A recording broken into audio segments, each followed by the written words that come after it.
magulang ay kailangan sa mga batang manonood.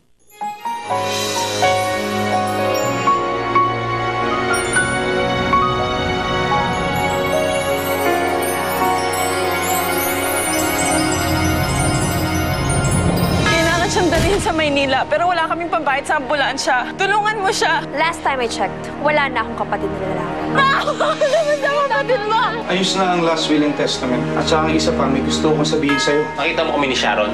Oo, hindi ako natatakot sabihin kay Rico. Ganun? Ito ang last will and testament ni Rico. Nakalagay dyan, wala kang makukuha pag namatay siya.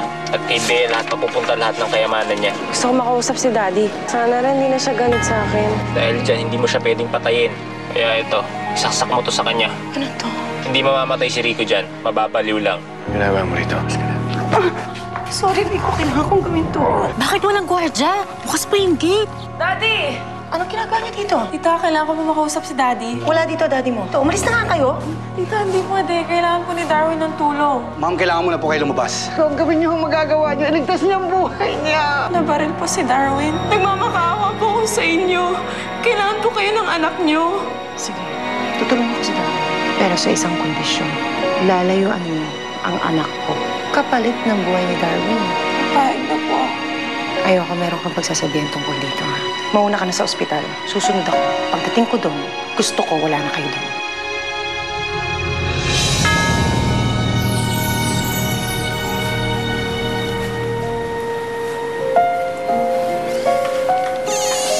Binigay lang sa'yo yan? Walang kapalit?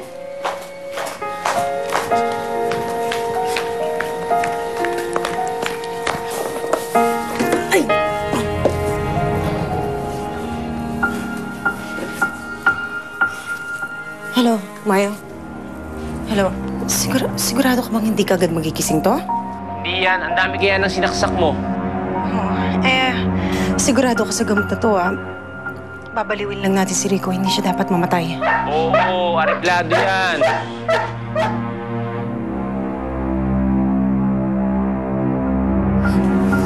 Ma'am? Ma'am? Oh, yeah. Ano po ginagawa niyo dyan? Wala. Meron lang akong tinignan. Eh, ma'am, kumusta na po si Sir? Hindi po yata naging maganda yung away niyo kanini. Alam mo, nag-usap na kami. At away mag-asawa yun. Dapat hindi ka nakikialam. Eh, nasaan na po ba si Sir? Wala, umalis siya. Meron siyang pinuntahan.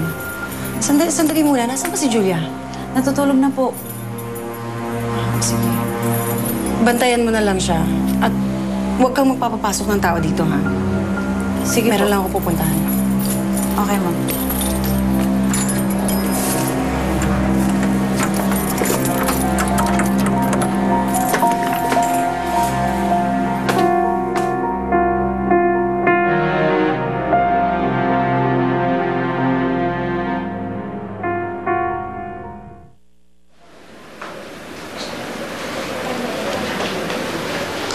Nakahingi ka na ba ng tulong? Ako, mabuti naman. Ang mahalaga ngayon, makaligtas si David sa operasyon.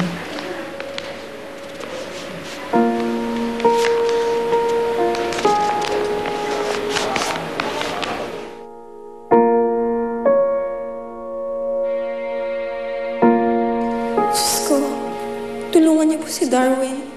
Wala po akong ibang dasal ngayon, kundi ang makaligtas siya.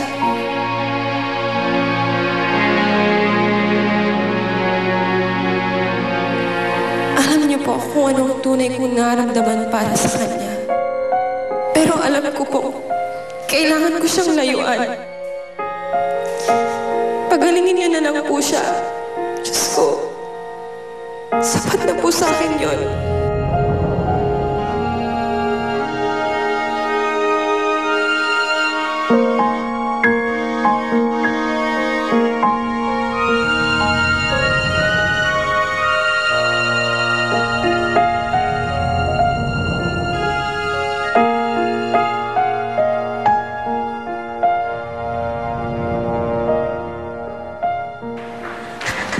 Bea! Lola! Bea, ligtas na si Darwin. Ligtas na daw po si Darwin.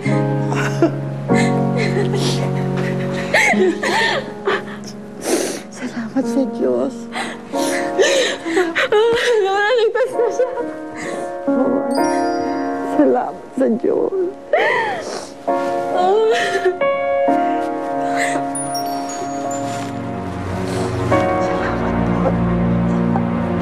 At sa oras na magkita kayong dalawa, ikaw ang gagawa ng paraan para iwasan mo siya.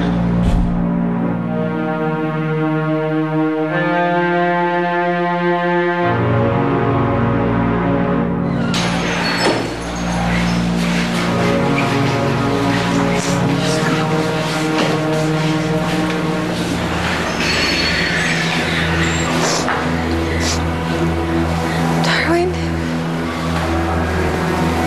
Darwin, I'm sorry.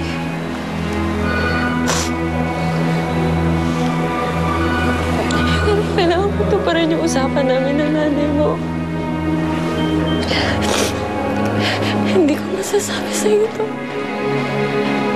Pero mahal na mahal kita. Sana maintindihan mo ang gagawin ko.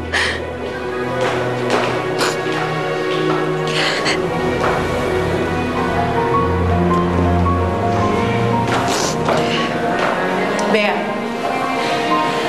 akala ko ba nagkaintindihan na tayo na pagdating ko dito sa ospital, wala na kayo?